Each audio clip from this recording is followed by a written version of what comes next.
DP classes में अभी तक हम लोगों ने हिस्ट्री का जो चैप्टर पढ़ा है वो लगभग 21 लेक्चर्स हो चुके हैं। विद्रोहों का जो लेक्चर था, विद्रोह और आंदोलन, तो हमने इनको क्रम से देखा, उनकी इम्पोर्टेंट बातें देखी, कुछ शॉर्ट नोट्स भी हमने आपको दिए हैं, तो आप उनको एक बार जाके पहले देख लें और तब हम लोग आगे जो मॉडर्न हिस्ट्री का सबसे इम्पोर्टेंट पार्ट है वो आता है भारत का स्वतंत्रता संघर्ष।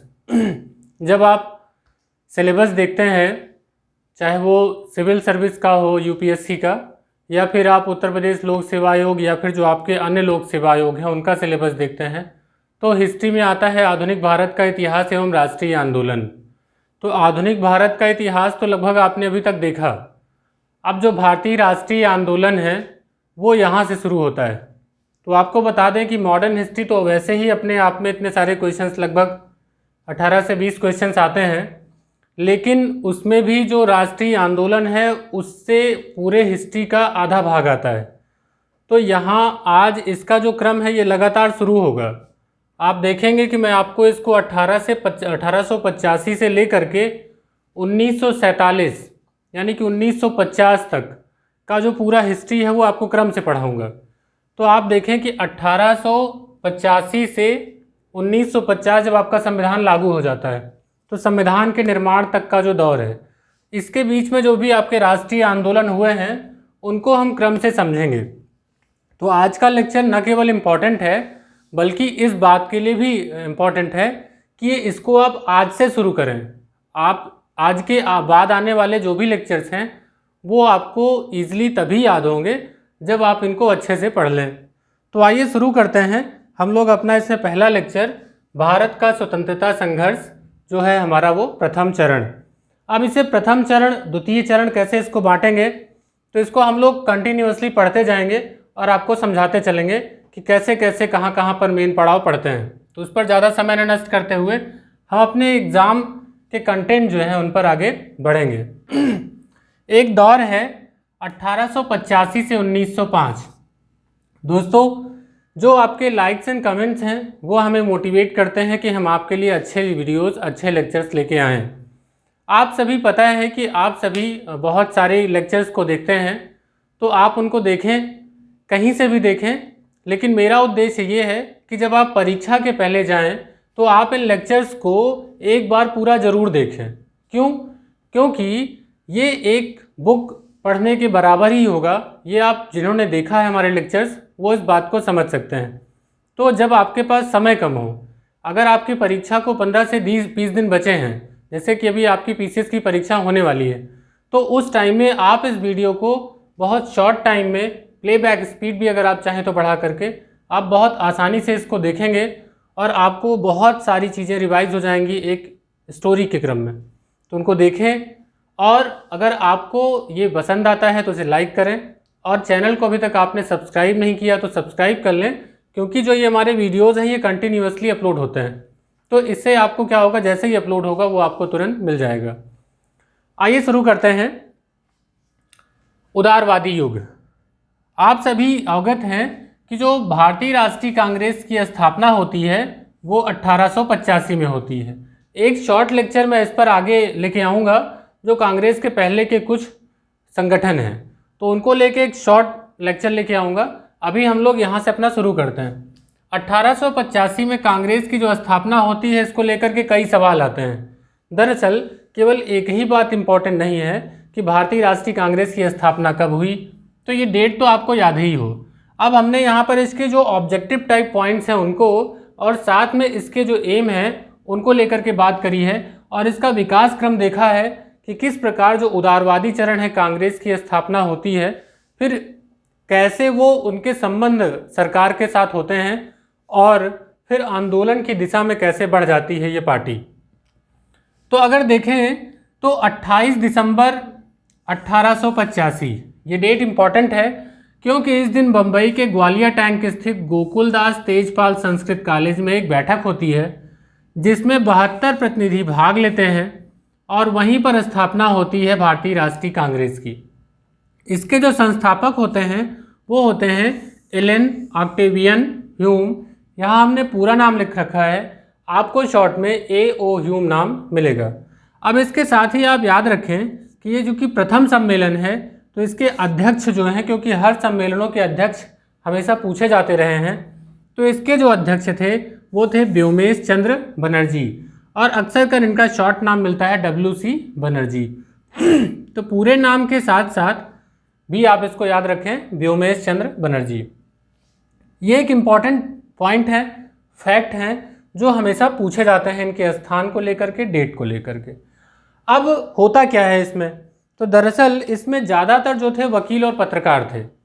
विभिन्न प्रांतों से आए हुए लोग जब बम्बई में एकत्रित होते हैं तो इन्होंने जो प्रस्ताव पारित किया तो एक 9 सूत्री मांगें रखी कांग्रेस के समक्ष।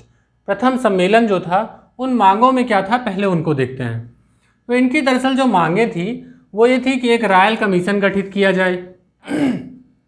दूसरी मांग इनकी ये थी कि जो भारत में इंडिया काउंसिल काम कर रही है उसे समाप्त किया जाए। तीसरी बात क्या थी कि जो व्यवस्थापिका है उसका विस्तार हो और इसमें जो मनोनीत सदस्य हैं उनके स्थान पर चुने गए प्रतिनिधियों को लिया जाए। तो पहले देखिए, ये एक प्रशासन में अपना स्थान एक स्थान बनाना चाहते थे जहां पर चुने हुए प्रतिनिधि जाएं। उसके बाद इनकी जो एक मांग थी जनता से जोड़ने के लिए कि जो सिविल सर्विसेज परीक्षा थी वो भारत में भी हो और उसकी जो उम्र है वो अभी रखी गई है 19 वर्ष, तो 19 वर्ष से उसकी बढ़ा करके 23 वर्ष रखी जाए अधिकतम, ताकि जो छात्र पढ़ रहे हैं, तैयारी कर रहे हैं, उनको समय मिल सके और वो सिविल सर्विसेज परीक्षा को पास कर सकें। अब इसमें उन्होंने एक अगली मांग रखी कि जो सेना के व्यय हैं उनमें कटौती की जाए, इससे भारत का विकास आगे बढ़ेगा। और एक मांग देखें तो कपड़ों पर जो आयात कर, यानी कि जो ब्रिटेन से कपड़े आ रहे हैं उन पर आयात कर लगे, इससे होगा ये कि जो भारतीय उद्योग है उसको संरक्षण प्राप्त होगा। और कुछ मांगों में था इनका कि अगला अधिवेशन जो है वो कलकत्ता में हो। तो इस प्रकार से कुल मिला के 9 सूत्री मांगें रखी गई। इन मांगों को देखते हुए कांग्रेस की विचारधारा को स्पष्ट रूप से समझा जा सकता था कि कांग्रेस सरकार के साथ भी जुड़ना चाहती थी, जनता की मांगों को भी दिखाना चाहती थी। तो एक प्रकार से एक व्यवस्थित संगठन के रूप में भारतीय राष्ट्रीय कांग्रेस की स्थापना होती है, इसकी प्रथम बैठक होती है।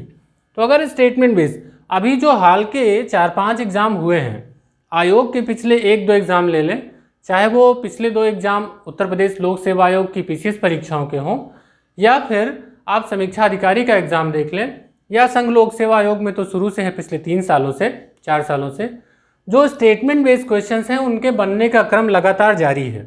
तो आपसे मेरा ये अनुरोध है कि जब आप पढ़ें तो केवल फैक्ट ये ना याद करें कि उनकी बैठक 28 दिसंबर 1885 की हुई।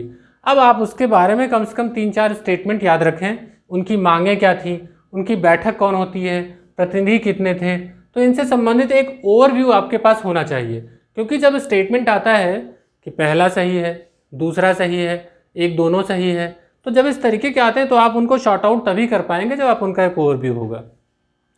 तो भारतीय राष्ट्रीय कांग्रेस की स्थापना, प्रथम सम्मेलन यहाँ है। अब एक स्टेटमेंट इसमें और बढ़ाएंगे, आपको प्रथम सम्मेलन की जानकारी है, आगे क्या होता है। दरअसल मैं आपको बताऊं, क्योंकि उनकी पहली जो मांगे थी 9 सूत्री मांगे, उसमें यह था कि हमारा जो अगला अधिवेशन हो वो कलकत्ता में हो, तो ये मांग नहीं थी। तो कलकत्ता में होता है। कलकत्ता में दरअसल जो उसके अध्यक्ष होते हैं वो होते हैं दादा भाई नौरोजी। एक प्रमुख व्यक्ति आते हैं सुरेंद्र नाथ बनर्जी। दरअसल सुरेंद्र नाथ बनर्जी और आनंद मोहन बोस, इन्होंने 1876 में एक संस्था की स्थापना की थी, वो था इंडियन एसोसिएशन। तो ये कलकत्ता में बहुत ही सक्रिय संगठन था, इंडियन एसोसिएशन। किसने, अभी मैं इनकी बात नहीं कर रहा, सुरेंद्र नाथ बनर्जी की बात कर रहा। तो दरअसल दादा भाई नौरोजी ये चाहते थे कि जो कलकत्ता का संगठन है इंडियन एसोसिएशन, वो कांग्रेस के साथ मिल जाए, तो एक बंगाल में इस कांग्रेस का, जो कि अभी मुंबई में हुआ है सम्मेलन, अभी कलकत्ता में होगा, तो कलकत्ता का अगर एक बड़ा संगठन इसके साथ जुड़ जाएगा तो कांग्रेस की पकड़ जो है वो मजबूत हो जाएगी। तो वो चाहते थे कि इसमें जो इंडियन नेशनल कांग्रेस, उनकी जो नेशनल कॉन्फ्रेंस थी, वो इसमें विलय हो जाए। तो आपको बताएं कि जो द्वितीय अधिवेशन था जो दादा भाई नौरोजी की अध्यक्षता में हुआ, अब आपको डेट तो नहीं याद करनी पड़ेगी क्योंकि 1885 में पहला हुआ है, तो दूसरा हर साल ही हुआ है अभी लगातार, देखेंगे आप अगले आते हुए अधिवेशन। तो वो दिसंबर 1886 में हुआ। अध्यक्ष कौन थे? दादा भाई नौरोजी। तो इसमें क्या हुआ, जो उनकी पार्टी थी इंडियन एसोसिएशन की, जो दल था नेशनल कॉन्फ्रेंस, उसका कांग्रेस में विलय हो गया। हालांकि इस मीटिंग में सुरेंद्रनाथ बनर्जी उपस्थित नहीं हुए थे, लेकिन इसमें इसका विलय हो जाता है। अब आपको स्टेटमेंट क्या पता चला? स्टेटमेंट ये पता चला कि नेशनल कॉन्फ्रेंस का द्वितीय, भारतीय राष्ट्रीय कांग्रेस के द्वितीय अधिवेशन कलकत्ता में होता है, तो स्टेटमेंट सही है। इस द्वितीय अधिवेशन में ही भारतीय राष्ट्रीय कांग्रेस में नेशनल कॉन्फ्रेंस का विलय हो जाता है। तीसरा स्टेटमेंट क्या आएगा? इसमें इंडियन एसोसिएशन के जो संस्थापक थे सुरेंद्रनाथ बनर्जी, वो भी सम्मिलित हुए थे। अब आपको अगर पूरी कहानी पता है तो आपने बता दिया कि इसमें सुरेंद्रनाथ बनर्जी सम्मिलित नहीं थे। तो एक स्टोरी पता होना एक फैक्ट याद करने से कहीं ज़्यादा अच्छा होता है, तो आप इसको ऐसे समझें। आइए देखते हैं तीसरा अधिवेशन। तीसरा जो अधिवेशन था वो बदरुद्दीन तैयब जी की अध्यक्षता में हुआ। तो ये क्वेश्चन आता है कि जो भारतीय राष्ट्रीय कांग्रेस के जो प्रथम मुस्लिम अध्यक्ष थे वो कब हुए? तो वो तृतीय अधिवेशन में हुए। अब इसमें तृतीय का मतलब 85 में आगे एक एक साल बढ़ाते जाइए, तो ये 1887 होगा। और इसका कहाँ पर बैठक होती है? तो बैठक आप देखें तो बड़ा अच्छा तरीका है आपको क्रम याद करने का। अगर भारत के मैप को आप ध्यान से देखें तो पहले बंगाल में हुआ, फिर कलकत्ता में, कलकत्ता के बाद आ जाइए मद्रास में। तो ये आपका होगा बंगाल, ये हो गया आपका कलकत्ता, और फिर हो गया ये मद्रास। तो ये 1885, 1886, 1887, तो ये याद हो गया। मद्रास में हुआ। प्रथम मुस्लिम अध्यक्ष कौन बने? बदरुद्दीन तैयब जी। इतने ही स्टेटमेंट पूछे जाते हैं, ज़्यादा डेप्थ में नहीं जाएंगे, किताबों में और भी है, आप अगर पढ़ना चाहें तो और भी देखें। अभी चूंकि हमें और आगे देखना है, लेक्चर को बहुत लंबा नहीं होने देना है, अपने एग्जाम के पॉइंट ऑफ व्यू से पढ़ना है। फिर चतुर्थ अधिवेशन जो होता है वो होता है इलाहाबाद में, क्योंकि उत्तर प्रदेश में स्थित है इसलिए पूछा भी जाता है, यूपी के एग्जाम में स्पेशली पूछा जाता है। तो प्रथम जो इसके अध्यक्ष थे, इलाहाबाद में जो अध्यक्ष थे वो कौन थे? George Yule. और ये कब हुआ था? 1888। तो अभी आप क्या करिए, इस अपनी साइकिल को घुमा लीजिए, यहाँ मद्रास से आ जाइए इलाहाबाद। तो ये आपका जो क्रम है एक क्रम बन जाएगा, मुंबई, कलकत्ता, मद्रास, फिर इलाहाबाद। अब आइए देखते हैं जो पांचवा अधिवेशन है। अभी इलाहाबाद अधिवेशन के बारे में आप डेप्थ में पढ़ें तो मैं आपको बता दूं कि जो तीसरा अधिवेशन था, इस अधिवेशन से ही कांग्रेस ने अंग्रेजी शासन की नीतियों की आलोचना प्रारंभ कर दी थी। हुआ ये कि अंग्रेजी शासन की नीतियों के विरुद्ध में कई अंग्रेजी पर्चे बंगाल में बांटे गए। तो बंगाल में बांटे जाने की वजह से अंग्रेजी शासन का क्रुद्ध होना तय था। उस समय एक कार्लाइल जो सचिव थे, जॉन कार्लाइल, तो कार्लाइल ने दरअसल इस आंदोलन में अब इसमें आगे हम लोग पढ़ेंगे यहाँ स्वदेशी आंदोलन में, तो उसमें देखेंगे कि जो कार्लाइल थे, माफ़ कीजिएगा, अभी इसको हम आगे स्वदेशी आंदोलन में देखेंगे, क्योंकि वहाँ पर कार्लाइल समिति की रिपोर्ट आती है। तो उस कार्लाइल समिति की रिपोर्ट में उन्होंने ये दिया था कि विश्वविद्यालय से संबंधित जितने कॉलेज हैं वो स्वदेशी आंदोलन में भाग न लें। तो अभी मुझे यहाँ पे वो याद आ गया, लेकिन वो स्वदेशी आंदोलन में आगे पढ़ेंगे। होगा क्या कि इलाहाबाद में इसको लेकर के, इसके आयोजन को लेकर के इसका विरोध किया गया। उसकी वजह ये थी कि उस समय सैयद अहमद जो थे, उनको लग रहा था कि उनके क्षेत्र में कांग्रेस का विस्तार हो रहा है, और चूँकि इसके खिलाफ पर्चे बांटे गए थे, तो जो उस समय ऑकलैंड थे वो भी नहीं चाहते थे कि यहाँ पर इसका आयोजन हो। लेकिन यहाँ पर होता यह है कि राजा सितारे हिंद और इस प्रकार से अन्य जो स्थानीय शासक थे, उनकी बदौलत इसका जो आयोजन है वो इलाहाबाद में हो सका। फिर आइए देखते हैं पांचवा अधिवेशन 1889 में बम्बई में होता है। इसके कौन होते हैं? विलियम बेडनबर्ग। तो यहाँ एक क्रम है, इनको जरा हम लोग देख लेते हैं। पांचवा अधिवेशन कब होता है? 1889 में बम्बई में। तो इलाहाबाद के बाद फिर से बम्बई आ जाइए। उसके बाद छठा अधिवेशन होता है कलकत्ता में। अब बम्बई से फिर कलकत्ता चले जाइए। तो दरअसल ये आप देखेंगे तो पहले 6 आपको याद करना बड़ा आसान हो जाएगा। 7वां होता है नागपुर में, वो हमने लिखा नहीं है। तो देखिए ये पहले 6 याद करना बिल्कुल आसान, तो क्योंकि अब एक अधिवेशन का एक लेक्चर ही आएगा, इसीलिए हमने इसके अब यहाँ पर लिख दिया। तो याद कर लेते हैं पहले अधिवेशन कि पहला अधिवेशन कहाँ हुआ, बताते जाइए। पहला अधिवेशन मुंबई में। अब यहाँ 1885 याद कर लिया ना, तो 1885 से एक एक साल बढ़ाते जाइएगा, 6 आपको इजीली याद हो जाएंगे। तो यहाँ पर अध्यक्ष कौन होंगे? WC बनर्जी। उसके बाद आइए कलकत्ता में, तो कलकत्ता में कौन थे? दादा भाई नौरोजी, 1 साल उसमें बढ़ा लीजिए 1886 में। फिर मद्रास में आ जाइए, मद्रास में कौन है? जॉर्ज यूले, माफ़ कीजिएगा, मद्रास में कौन आते हैं? बदरुद्दीन तैयब जी, मुस्लिम अध्यक्ष। अब उसके बाद इसमें 1 साल बढ़ा लेंगे तो 1887 हो जाएगा। फिर इलाहाबाद में आएंगे तो जॉर्ज यूले, तो ये आपका हो जाएगा, उसमें 1 साल और बढ़ा लीजिए तो 1888। तो डेट भी आपको रटना नहीं पड़ेगा। देखिए गलतियां हमसे भी हो रही, लेकिन याद कैसे, आपके क्वेश्चन कैसे नहीं गलत होंगे, क्योंकि आपको ये क्रम पता होगा कि 1 2 3 4 85 86 87 88, और उसके बाद जब हमने आपको बताया कि फिर इसके बाद जब आएंगे छठवां अधिवेशन, तो वो कहाँ होगा? वो बम्बई में। तो फिर आप उसको यहाँ फिर ऐड कर लेंगे कि बम्बई में कब हुआ, तो फिर से 1889 में हुआ। इसके अध्यक्ष कौन हुए? विलियम बेडनबर्न हुए। फिर छठवां आप लेके देखेंगे तो कलकत्ता में इसके कौन होंगे? फिरोज शाह मेहता होंगे। तो पहले 6 याद हो गए, ठीक है। पहले 6 हमने आपको याद करा दिए, कहाँ कहाँ अधिवेशन हुए, कब कब हुए, और इनके अध्यक्ष कौन थे, इतने याद हो गए। अब इम्पॉर्टेंट याद कर लेते हैं। अभी चूंकि हमारा उदारवादी चरण है ना, 1885 से 1905, तो एक लेक्चर अधिवेशन का लगातार आपसे याद नहीं होता। थोड़ा इम्पॉर्टेंट इनमें देख लेते हैं कि जो ये 1905 तक का दौर है ना, इसके बीच में कौन कौन से अधिवेशन है जो हमारे एग्जाम में पूछे गए और इम्पॉर्टेंट है। तो 7वां नागपुर में होता है। इसमें 7वें में ये होता है कि इसको राष्ट्रवादी एक तरीके से बताया जाता है कांग्रेस को। आनंद पी चार्लू इसके अध्यक्ष थे। तो अगर आप डेप्थ में जाएं तो उसको आप पढ़ लें, हमने यहाँ पे मेंशन नहीं किया है। 8वां जो अधिवेशन होता है वो भी इलाहाबाद में होता है। अब हमने जो यूपी में अधिवेशन हुए हैं उनको बेसिकली इसलिए मेंशन किया है कि कई बार आपसे क्वेश्चन आएगा कि यूपी में कब कब अधिवेशन हुए, तो इसलिए हमने उनको जरूर मेंशन किया है। तो 8वां फिर से, पहला इलाहाबाद में कब हुआ है? 4था। दूसरा इलाहाबाद में कब हुआ है? तो 8वां। तो एक तो क्वेश्चन ये हो गया। अब इसके अध्यक्ष कौन होते हैं? WC बनर्जी। तो 6 तक तो याद हो गया है। 7वां हमने नागपुर में बताया है, 8वां फिर से इलाहाबाद में हुआ है। तो 8वें के लिए क्या करेंगे आप? एक एक साल बढ़ाते जाइए। 1892 में होता है। तो पहला होता है 1888 में, 88 4 92, चौथा 8वां इलाहाबाद में। अध्यक्ष कौन होंगे? तो जो पहले अध्यक्ष थे WC बनर्जी, वही यहाँ पर अध्यक्ष होते हैं। तो यहाँ पर पहली बार जब हुआ तो जॉर्ज यूले, फिर WC बनर्जी। तो फैक्चुअल भी पढ़ते रहने में आप इसको बार बार देखेंगे तो याद हो जाएगा। फिर इंपॉर्टेंट क्या है? 12वां अधिवेशन। ये इंपॉर्टेंट क्यों है? हमने कलकत्ता में हुआ है लेकिन लिखा क्यों है? 1896 में एक ऐसा अधिवेशन हुआ कलकत्ता में जहाँ पर एक अध्यक्ष थे रहीमतुल्लाह सयानी।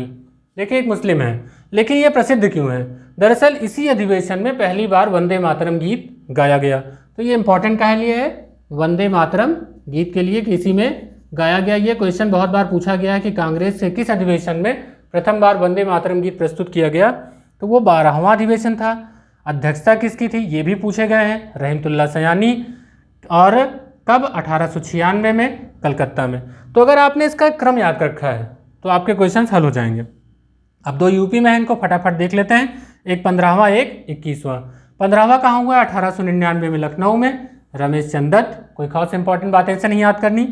21वां क्या है? 21वां है 1905 में वाराणसी में। इसमें कई बार पूछे गए हैं कि वाराणसी में जो सम्मेलन हुआ गोपाल कृष्ण गोखले हैं। तो दरअसल क्या था, इसी में इनको विपक्ष के नेता की उपाधि दी गई थी। तो गोपाल कृष्ण गोखले को इसमें विपक्ष के नेता की उपाधि दी गई थी। तो ऐसे स्टेटमेंट भी पूछे जाते रहे कि वंदे मातरम कब पहली बार गाया गया, जनगणमन कब पहली बार गाया गया, प्रथम महिला अध्यक्ष कब बनी, प्रथम मुस्लिम अध्यक्ष। इन क्वेश्चंस का एक दौर आया है, लेकिन सतर्क रहें। अब जो एग्जाम आएगा अब आपसे ऐसे नहीं पूछेगा, अब वो स्टेटमेंट में देगा। स्टेटमेंट में आपको ऐसे 3-4 स्टेटमेंट देगा, तो आपको सबका एक ओवरव्यू नॉलेज होना जरूरी है। तो एक बार रिवीजन कर लेते हैं, फिर आगे चलते हैं। हम लोग यहाँ पर उदारवादी नीतियों को देखेंगे और बंगाल विभाजन को देखेंगे। बोर नहीं होइए, बहुत आसानी से समझिए, आपको याद हो जाएगा। कांग्रेस की स्थापना होती है 28 अगस्त 1885, 28 दिसंबर माफ कीजिएगा, 28 दिसंबर 1885 की बैठक होती है। कहाँ? बम्बई के ग्वालियर टैंक स्थित गोकुलदास तेजपाल संस्कृत कॉलेज में। कितने मेंबर होते हैं? 72। संस्थापक होते हैं A.O. ह्यूम, अध्यक्ष होते हैं WC बनर्जी। इनकी मांगे क्या होती हैं? तो रॉयल कमीशन इंडिया काउंसिल समाप्त हो, मनोनीत की जगह चयनित हो, और इसके साथ ही जो एज बढ़ाने की बात की जाती है वो 23 वर्ष की डिमांड की जाती है। सेना व्यय में कटौती हो, कपड़ों पर आयात कर लगे। ऐसे प्रमुख मांगे ये रखते हैं। इनके अधिवेशन देखें तो दूसरा होता है कब? 86, 87, 88। पहले ऐसे देख लेते हैं। तो दूसरा, तीसरा, चौथा, पाँचवां, छठवां, इनको क्रम से याद कर लेते हैं। तो पहला हुआ बम्बई में, दूसरा हुआ कलकत्ता में, कलकत्ता के कौन है अध्यक्ष, तो फिरोज शाह, यहाँ पर दादा भाई नौरोजी। उसके बाद फिर आते हैं मद्रास में बदरुद्दीन तैयब जी, प्रथम मुस्लिम अध्यक्ष। फिर आते हैं कलकत्ता में, इलाहाबाद में, तो यहाँ है जॉर्ज यूले। उसके बाद फिर से आएंगे तो कलकत्ता में, और जब बम्बई में, फिर यहाँ पर आप देखेंगे तो बम्बई में कौन है, विलियम बेटनबर्ग। फिर छठा अधिवेशन जो है वो कलकत्ता में होगा, फिरोज शाह मेहता। तो एक बार इनका क्रम देख लेते हैं। पहले हैं WC बनर्जी, फिर बदरुद्दीन तैयब जी, यहाँ गलत हो गया, पहले हैं WC बनर्जी, फिर है यहाँ दादा भाई नौरोजी, फिर यहाँ है मुस्लिम अध्यक्ष बदरुद्दीन तैयब जी, फिर यहाँ है जॉर्ज यूले, उसके बाद आएंगे विलियम बेटनबर्ग, उसके बाद आएंगे फिरोज शाह मेहता, फिर नागपुर में आनंद पी चार्लू, फिर आठवां आएंगे इलाहाबाद में, और फिर से कौन बन जाएंगे, WC बनर्जी। 12वें में कौन है, वंदे मातरम रहीमतुल्लाह सयानी। वंदे मातरम गीत है, उसमें अध्यक्ष कौन है, गाया गया रहीमतुल्लाह सयानी। लखनऊ में 15वां, वाराणसी में 21वां, 15वां उसके अध्यक्ष कौन है, रमेश चंद्र। 21वां क्या है, गोपाल कृष्ण गोखले हैं। बनारस में उनको विपक्ष के नेता की उपाधि दी जाती है। एक इसका स्क्रीनशॉट ले लें, फिर हम लोग आगे चलते हैं। दरअसल इन जितने शुरुआती अधिवेशन हुए, आप देखें 1905 तक, 1885 से 1905 तक, इसमें जो कांग्रेस की नीतियां थी वो बिल्कुल उदारवादी थी। इनमें जो लाल बाल पाल थे वो उग्रवादी दल के नेता थे। तो इसमें उदारवादी कौन कौन थे उनका क्वेश्चन पूछा जाता है, पहले उनको देख लेते हैं। इसमें प्रमुख नेता थे दादा भाई नौरोजी, देख ही सकते हैं पहले नाम आया है, महादेव गोविंद रानाडे, फिरोज शाह मेहता, सुरेंद्र नाथ बनर्जी, व्योमेश चंद्र बनर्जी, गोपाल कृष्ण गोखले, मदन मोहन मालवीय। अब जरा याद कर लेते हैं, दादा भाई नौरोजी कहाँ अध्यक्ष थे, द्वितीय कांग्रेस के अधिवेशन में। कब थे, तो 85 में बम्बई में हुआ था, तो 1886 में दादा भाई नौरोजी थे कलकत्ता में। अब इनको अभी छोड़े रखते हैं। फिरोज शाह मेहता, फिरोज शाह मेहता कहाँ थे, आप देखिए फिरोज शाह मेहता कलकत्ता में ही थे। छठा अधिवेशन 1890, तो ये भी कलकत्ता में ही 1890। अभी देखिए दादा भाई नौरोजी भी कलकत्ता में है, फिरोज शाह मेहता भी 1890 में हैं, तो ये भी उदारवादी हुए, क्योंकि यहाँ की नीतियों में उदारवाद ही है। क्यों है अभी आपको बताते हैं। फिर आप देखें सुरेंद्र नाथ बनर्जी के बारे में मैंने आपको बताया, इंडियन एसोसिएशन की स्थापना की थी, नेशनल कॉन्फ्रेंस का विलय होता है, तो ये थे उदारवादियों में। व्योमेश चंद्र बनर्जी, तो यहाँ पर आप देखें कि पहले अध्यक्ष ही होते हैं, सचिव थे ये कांग्रेस के प्रथम बैठक के।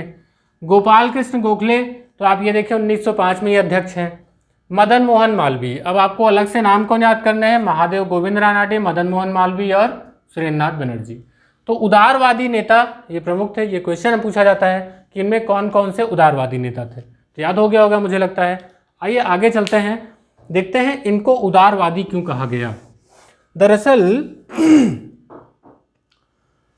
जब कांग्रेस ने अपनी नीतियों की मांग की, और यहाँ पर जो A.O. ह्यूम थे, जो उन्होंने कांग्रेस की स्थापना की, तो इनका ये मानना था कि ब्रिटेन में जैसे आयरलैंड है, आयरलैंड ब्रिटेन के स्वामित्व को स्वीकार करता है, और उस स्वामित्व के अंतर्गत एक आंतरिक स्वशासन की भांति ये काम करेगा। तो उन्होंने कांग्रेस की स्थापना ही दरअसल इसी को लेकर की थी कि भारत के लोगों को एकत्रित किया जाए, सम्मिलित किया जाए, उनमें राष्ट्रवादी भावनाएं बढ़ाई जाएं, वो सभी एक साथ आएँ और एक ब्रिटिश के स्वामित्व को स्वीकार करते हुए एक आंतरिक शासन की मांग करें। तो ये शासन के साथ रहते हुए आप चौथे जो अधिवेशन है इलाहाबाद के बाद में जितने अधिवेशन होते हैं, अगर इनका आप डीप स्टडी करें तो क्रमशः ये पाएंगे कि धीरे धीरे कोशिश ये की गई कि कांग्रेस से शासन जो है वो नाराज ना हो। तो ब्रिटिश शासन की बहुत सारी नीतियों का समर्थन करते हुए एक उसकी अधीनता स्वीकार करते हुए एक आंतरिक शासन में भागीदार बनने की इनकी मांग रही, और बातचीत के जरिए ही मुद्दों को समझा लेने की अधिवेशन, अलग अलग जो अधिवेशन हुए उनमें नियमित प्रस्ताव पारित करके वो शासन को भेजा जाता और उससे एक अपना दबाव बनाने की कोशिश की जाती। तो इसीलिए उस चरण को कहा गया उदारवादी। लेकिन आप देखेंगे कि 1905 में होता यह है कि बंगाल विभाजन होता है। बंगाल विभाजन लॉर्ड कर्जन की सबसे गलत नीतियों में से एक थी। तो बंगाल विभाजन होता है, तो उसके बाद चला जाता है स्वदेशी आंदोलन, अभी हम लोग पढ़ते हैं। इस पर आंदोलन कैसे हो, इसको लेकर के कांग्रेस में मतभेद होता है। तो इन उदारवादियों का मानना था कि हम शासन का बहुत जो हमारे स्वदेशी वस्तुएं हैं उनका बहिष्कार करके एक प्रकार से शांतिपूर्वक तरीके से हम लोग विरोध करेंगे। लेकिन जो उग्रवादी थे वो पूर्ण स्वराज भी साथ में चाहते थे। तो आप देखेंगे कि 1906 में जो अधिवेशन होता है तो उस अधिवेशन में पूर्ण स्वराज का एक शब्द पहली बार प्रयुक्त होता है और 1907 में विरोध इतना बढ़ जाता है कि उदारवादी और उग्रवादी अलग अलग खेमे में बढ़ जाते हैं और सूरत के अधिवेशन में कांग्रेस का विभाजन हो जाता है। तो ये एक छोटी सी कहानी है बैकग्राउंड में। अब देखते हैं यहाँ, इसको देखने के बाद बंगाल विभाजन। बंगाल विभाजन दरअसल लॉर्ड कर्जन के शासनकाल में हुआ। उस समय बंगाल था क्या, तो बंगाल, बिहार, उड़ीसा, ये 3 क्षेत्र थे। बंगाल, बिहार, उड़ीसा, असम जो है वो पहले ही मुक्त हो गया था। तो इतने बड़े क्षेत्र पर एक शासन करना आसान नहीं था। ये दरअसल बात ऐसी थी नहीं। अंग्रेजों ने दिखाया यही कि शासन चलाना इस पर आसान नहीं हो रहा है, इसलिए इसका विभाजन किया जाए। लेकिन कई रिपोर्टों के माध्यम से ये बाद में पता चल गया कि वास्तव में वो बंगाल का जो एकीकृत शक्ति थी उसको एक चुनौती मानते थे वो। तो वो सोच रहे थे अगर इसमें विभाजन हो जाए तो उस पर टुकड़ों में बांट करके शासन करना आसान हो जाएगा। इसी वजह से इसका विभाजन किया गया। तो होता क्या है कि 20 जुलाई 1905 को विभाजन का निर्णय लिया गया। उसके बाद होता यह है कि जुलाई से जस्ट अगस्त में ही 7 अगस्त 1905 को विभाजन के विरोध में आंदोलन हुआ कलकत्ता के टाउन हॉल में। तो कलकत्ता के टाउन हॉल में एक बैठक हुई और इस विभाजन के विरोध में आंदोलन चलाने की घोषणा की गई और उस आंदोलन का नाम था स्वदेशी आंदोलन। तो स्वदेशी आंदोलन की घोषणा कब की गई? 7 अगस्त को शुरू कर दी गई, 7 अगस्त 1905। होता क्या है कि 16 अक्टूबर को शोक दिवस के रूप में मनाया जाएगा जिस दिन ये विभाजन प्रभावी हुआ। तो विभाजन प्रभावी होने की डेट क्या हुई? 16 अक्टूबर 1905। इसको शोक दिवस मनाया गया। इवन इसको रविन्द्रनाथ टैगोर के कहने पर इसको राखी दिवस के रूप में भी मनाया गया। उसमें क्या था कि सभी जो एक दूसरे के क्षेत्र के लोग थे एक दूसरे को राखी बांध करके आपस में भाईचारे के प्रतीक के रूप में उसे प्रकट करना चाह रहे थे। तो शोक दिवस या राखी दिवस जो मनाया गया वो कब मनाया गया? 16 अक्टूबर को। होता क्या है कि ये आंदोलन इतना उग्र होता है, अभी हम देखेंगे किस प्रकार आंदोलन चलता है। तो एक डेट याद कर लेते हैं कि जब इस आंदोलन का तीव्र होना बहुत ज़्यादा होता है तो शासन बड़ा अव्यवस्थित हो जाता है। तो ऐसे में लॉर्ड मिंटो द्वितीय जो थे उन्होंने एक कमेटी बनाई, अरुंडेल कमेटी। तो अरुंडेल कमेटी की रिपोर्ट जो है वो आती है 1906 में, जिसमें ये कहा गया कि बंगाल विभाजन का निर्णय गलत है, इसे बदल दिया जाए। तो वास्तव में बंगाल विभाजन को 1911 में रद्द कर दिया गया। ये इसके फैक्चुअल डेट्स हैं जो हमेशा आपसे एग्जाम में पूछे जाते हैं। एक शॉर्ट रिवीजन मैंने आपको दिया कि बंगाल विभाजन के बाद स्वदेशी आंदोलन कैसे शुरू होता है और क्या क्या इसकी डेट है। अब जानते हैं इसके बैकग्राउंड की स्टोरी, कैसे याद होगा।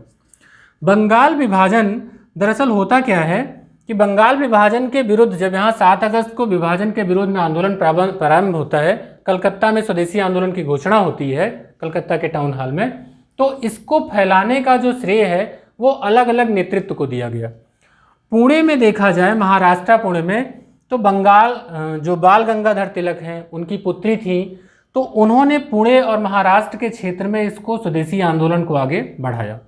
पंजाब और उत्तर प्रदेश में देखें तो प्रमुख रूप से लाला लाजपत राय, अजीत सिंह, ऐसे कई और लोग भी थे जिन्होंने पंजाब और उत्तर प्रदेश में इस आंदोलन को आगे नेतृत्व प्रदान किया। दिल्ली में सैयद हैदर रजा, ये स्टेटमेंट बेस्ड क्वेश्चन पूछे जा सकते हैं, इनको आपकी जानकारी होनी चाहिए कि जो आंदोलन एक सफल आंदोलन रहा उसका नेतृत्व करता कौन था। तो दिल्ली में सैयद अहमद रजा, मद्रास में चिदम्बरम पिल्लई। तो कुछ प्रमुख क्षेत्रों में स्वदेशी आंदोलन को आगे बढ़ाया गया। अब स्वदेशी आंदोलन कैसा रहा, क्या होता है, इसके बारे में जानते हैं। स्वदेशी आंदोलन में सीधे तौर पर यह रखा गया था कि हम स्वदेशी वस्तुओं का उपयोग करें, विदेशी वस्तुओं का बहिष्कार करें, खासतौर से जो इंग्लैंड से आई हुई चीज़ें हैं, जो विदेशी कपड़े हैं उनका बहिष्कार करें। विदेशी वस्त्रों का जो बहिष्कार था वो सर्वाधिक सफल हुआ। इस आंदोलन के बाद उनका आयात बहुत घट गया था, तो इससे उनका बहुत नुकसान हुआ। दूसरी बात यह है कि अब स्वदेशी आंदोलन ने न केवल विरोध की नीति अपनाई बल्कि नई नई फैक्ट्रियां स्थापित होना, जो शिक्षा संस्थाएं हैं उनकी स्थापना करना, कला संस्कृति में आत्मनिर्भरता दिखाना, राष्ट्रवाद की भावना को बढ़ाना, क्या प्रमुख बिंदु हैं इनको देखते हैं। तो स्वदेशी आंदोलन में होता यह है कि पीसी राय ने एक स्थापना की स्वदेशी केमिकल स्टोर्स। जब स्वदेशी आंदोलन तरीके का चलता है तब उसमें प्रमुख जो आता है स्वदेशी केमिकल स्टोर की स्थापना किसने की, पीसी राय ने।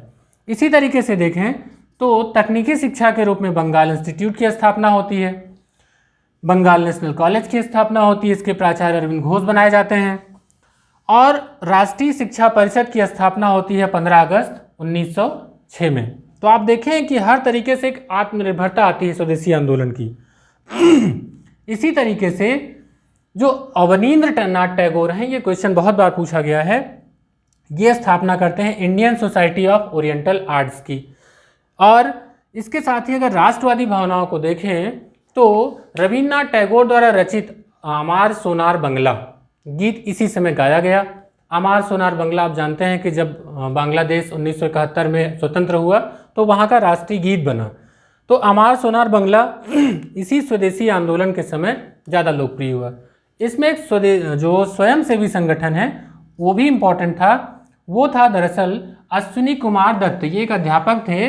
तो ये इनके दौर में बारिसाल का स्वदेशी बांधव समिति था। ये दरअसल इसकी लगभग 159 शाखाएं पूरे बंगाल भर में फैली हुई थी। तो आप देखें कि बंगाल विभाजन के बाद स्वदेशी आंदोलन किस प्रकार से न केवल विदेशी वस्तुओं का बहिष्कार करता है बल्कि प्रमुख संस्थाओं, प्रमुख विचारधाराओं के साथ भारत को एक आत्मनिर्भरता भी प्रदान करता है।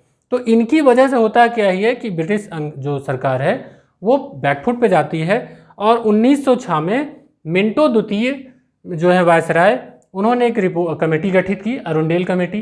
तो वो अपनी रिपोर्ट देती है जिसमें बंगाल विभाजन के निर्णय को निरस्त करने का सुझाव दिया जाता है।